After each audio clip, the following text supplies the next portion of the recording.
What's up, guys? Welcome to week 4. This week I went back and looked at week 3. Came up with some nice awards.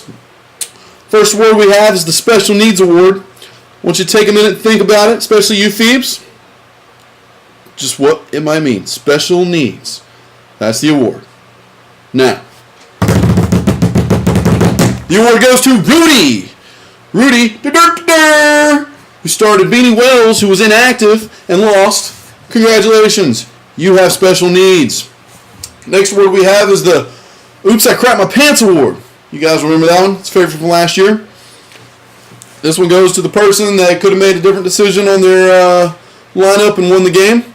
This week the award goes to Rudy. You got it. Lost by 7.8 with an active by starting an inactive.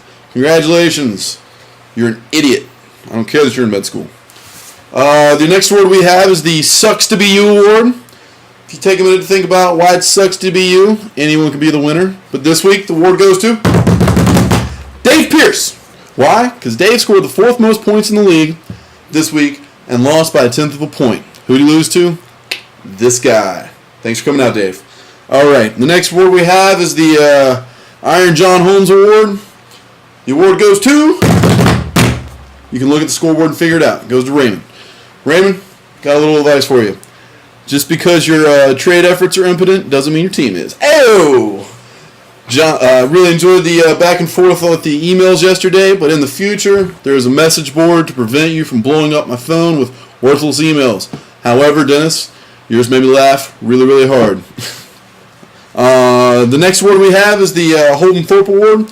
For those that you don't know, Holden Thorpe is the chancellor at UNC, and the one that decided to maneuver and fire Coach Butch Davis literally 8 days before fall camp started. He's an asshole and I hate him, and I can't wait for him to be fired. So the Holden Thorpe Award goes to the team manager that shows the most epic leadership failure, and this is easily identified by the person that scores the least points on the week. And this week that award goes to Mr. T. I pity the fool. All right. So, and I also have a little commentary on the Who Gives a Fuck trade. Really, DA and Rudy with the most amazing Who Gives a Fuck trade in the world by trading back and forth wire waiver fodder. Thanks for wasting everyone's time. I thought that, it was something that deserved the 30 seconds that it took to open the email, but I was wrong. All right, and for this week's games, we got Raymond versus John. Raymond's a 31.5 point favorite. Looked at it, and John has an empty slot in his running back. I was wondering what was going on there. I don't know. Still don't know what's going on there. But I do know that John has 2 roster spots occupied by players that are on the IR. Congratulations, John. You're probably going to get special needs next week. So I'm picking Raymond to win because obviously, even though John is the defending champion because he took down Bill, who luckily beat me in the semifinals, he is defying logic. Don't know what's going on there. The next game we got is DA versus Dave. DA is an 8-point favorite.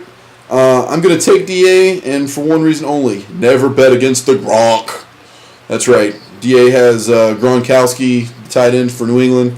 It's not only fun to say the Gronk, but the dude's just killing it. So I'm taking DA to win it. Next game we got Bill versus Uriah. This is the 2 teams that are projected to score the most points this week.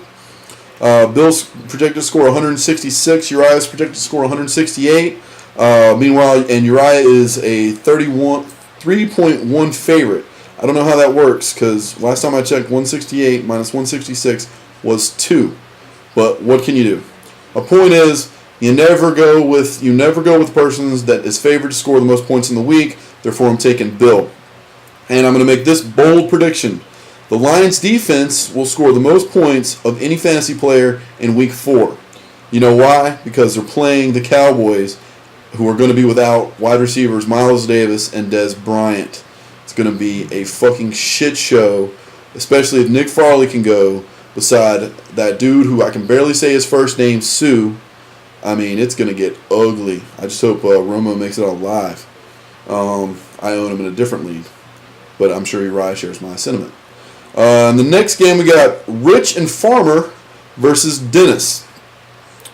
Dennis is favored to win this game. I'm not sure what the spread is. I forgot to write it down because I'm a retard. But I'm taking Rich, mostly because Daniel Thomas and Vincent Jackson may not play this week, and therefore Dennis will not get his first victory. The last game we got me versus Dan. I'm going to call this the Poetic Justice matchup. The reason why I'm calling it that is because there's a very good possibility that Dan is going to upset me because all I've done is bag on his fantasy football team for the past 2 years. Therefore, karma's probably going to bite me in the ass, and I'm going to lose. So that's my picks this week. Hope you guys enjoyed the video. Good luck. And in parting, go NC State, beat Georgia Tech. I fucking hate Paul Johnson and his fucking shitty ass should be illegal triple option offense. Stack the fucking line and make them beat you over the top. Later.